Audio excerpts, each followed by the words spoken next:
एक बार फिर से स्वागत है मेरे चैनल रागनी सिंह में आप सभी श्रोतागणों का।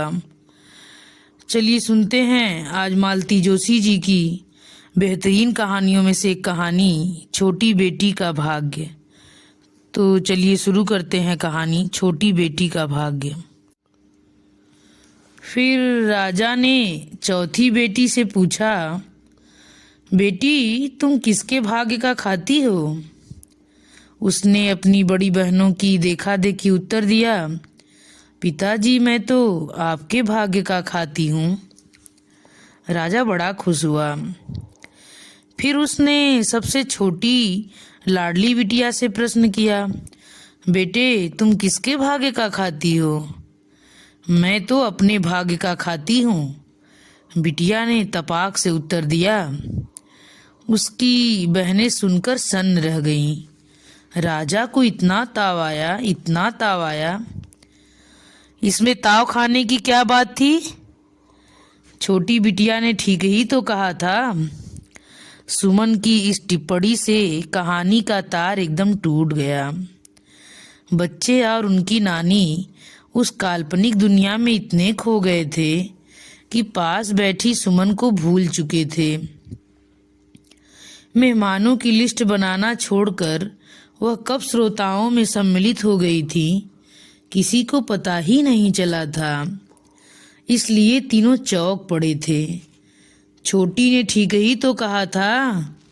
अपनी बात पर जोर देते हुए सुमन ने कहा, दुनिया जहान की छोटी बेटियां अपने ही भाग्य का तो खाती हैं, उनके लिए कौन कुछ करता है? सुमी, अम्मा ने तड़प कर कहा और चुप हो रही। बच्चे एकदम बौखला उठे। इतनी अच्छी कहानी चल रही थी, मम्मी को पता नहीं क्या खप्त सवार हो जाता है कभी कभी। मम्मी प्लीज, रश्मि ने ठुनक कर कहा, बीच में मत बोलो ना। बोलने का उत्साह सुमन का भी खत्म हो गया था। वह फिर से अपने काम में जुट गई। नानी ने भी बिखरे कथा सूत्रों को फिर से समेटना चाहा, पर बात कुछ बनी नहीं। सुमन कहाँ हो भई? सुरेश गेट से आवाज देते हुए घर में दाखिल हुए। इतनी कोफ्त हो आई उसे। कितनी बार समझाया है कि घर में इस समय अम्मा हैं, बड़े भैया हैं, कुछ तो लिहाज किया करो, पर इन्हें कभी होश ही नहीं रहता। क्या है? उसने बाहर आकर रुखाई से पूछा।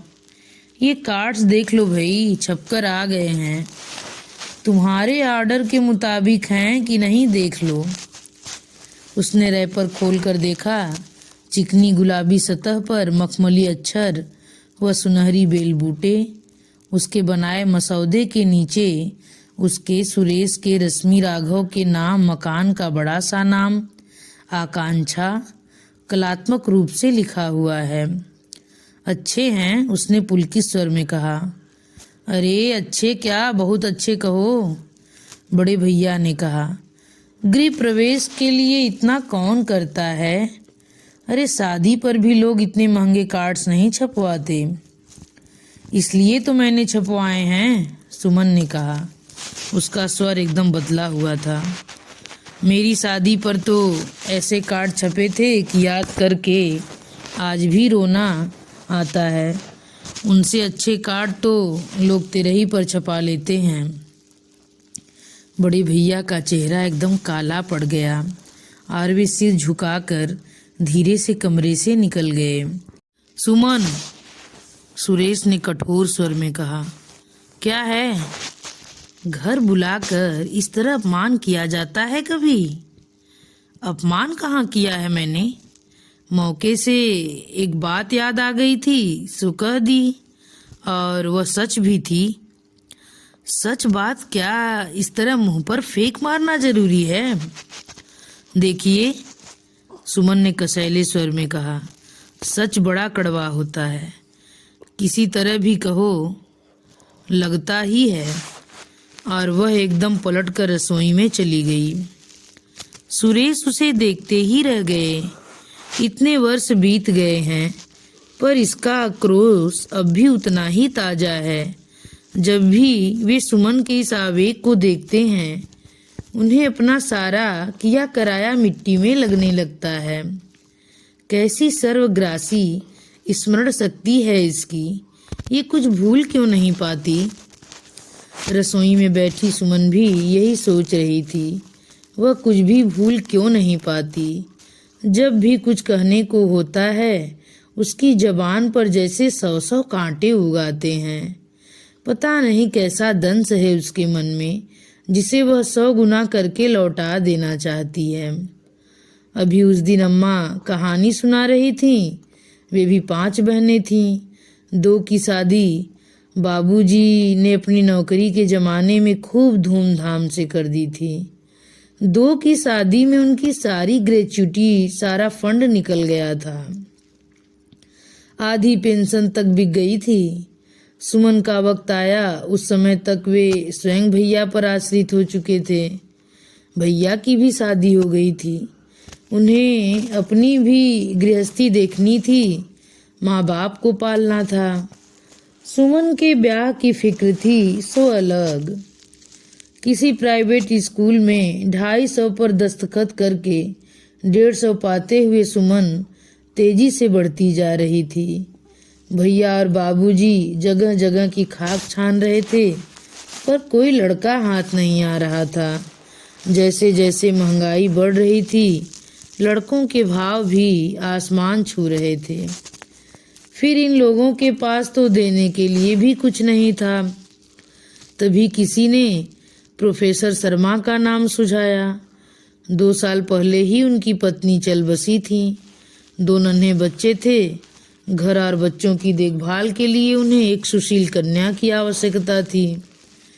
उनकी कोई मांग नहीं थी, बस कुमकुम कन्या ग्रहण करने को तैयार थे वे। अम्मा बाबूजी तो खुशी से झूम उठे। इतनी विकराल समस्या का इतना सरल हल निकल आएगा, उन्होंने सोचा भी नहीं था। भैया भाभी ने भी राहत की सांस ली, पर सुमन ने ही मना कर दिया। उसके कुंवारे सपनों को फेरे पड़ते ही किसी की माँ बन जाना गंवारा नहीं हुआ। उसके इस निर्णय की प्रतिक्रिया अच्छी नहीं हुई। घर का वातावरण कई दिनों तक उखड़ा उखड़ा सा रहा। भाभी उससे कटी सी रही। बड़ी बुआ ने तो सुना भी दिया, कुछ तो अकल से काम लिया करो। दादा के बुढ़ापे का तो ख्याल किया होता। समय से शादी हो जाती तो तुम भी बच्चों वाली हो जाती कि नहीं अब तक। उनका क्या है, मर्द मानुस हैं, 100 रिश्ते लग जाएंगे, तुम ही बैठी रहोगी। बुआ ने सच कहा था। और भी 2 साल बीत गए और वह फिर भी अनब्याही रह गई थी। इस बीच बाबूजी भी चल बसे और शादी की बात जैसे ठंडे बस्ते में चली गई। भैया कहते, अब 27 साल की लड़की के लिए मैं कुंवारा लड़का कहाँ से लाऊं। भला हो मजली दीदी का, उन्होंने ही दया करके गांव नाते का एक देवर दिखा दिया था। माँ बाप का साया बहुत पहले उड़ गया था। एक टाइपराइटर, एक कच्चा मकान और एक बीकॉम की डिग्री। जायदाद के नाम पर बस यही कुछ था। तभी लड़की वाले बिदकते थे। हिंदुस्तानी आदमी नौकरी पर जान छिड़कता है। छोटी ही सही पर बधी बधाई आमदनी तो है। अपने सारे सपनों को तिलांजलि देकर ही सुमन मंडप में जा बैठी थी। बहुत बेमन से उसने नए जीवन में प्रवेश किया था।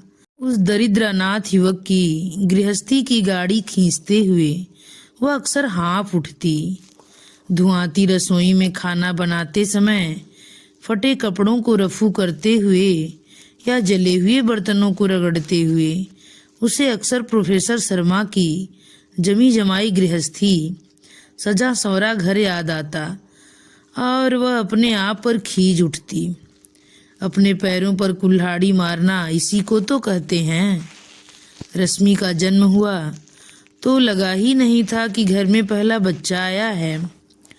लगा कि एक अनचाहा मेहमान आ गया हो। राघव तो लड़का था, पर उसके आते ही लगा जैसे विपत्ति का पहाड़ टूट पड़ा हो।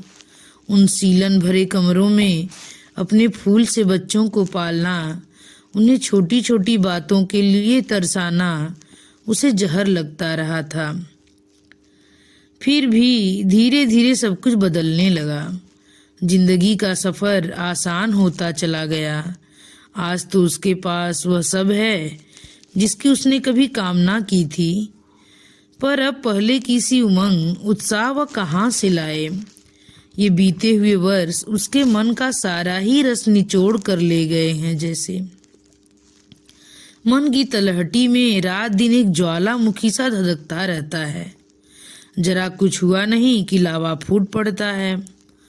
गृह प्रवेश आनंद संपन्न हो गया। सुबह विधि विधान से होम हवन किया गया। देवी देवताओं का शुभ कार्य के लिए आवाहन किया गया। पवित्र उदक से घर की शांति की गई। फिर दोपहर को ब्रह्मा भोज हुआ। 11 तरह की मिठाइयाँ और भरपूर दक्षिणा। ब्राह्मण देवता प्रसन्न हुए और आशीर्वादों की झड़ी लगाते हुए विदा हुए। शाम को रिसेप्शन था। खाने का प्रबंध 3 सितारों वाले एक होटल को सौंपा गया था। मंडप की सज्जा शहर के प्रसिद्ध टेंट हाउस के जिम्मे थी।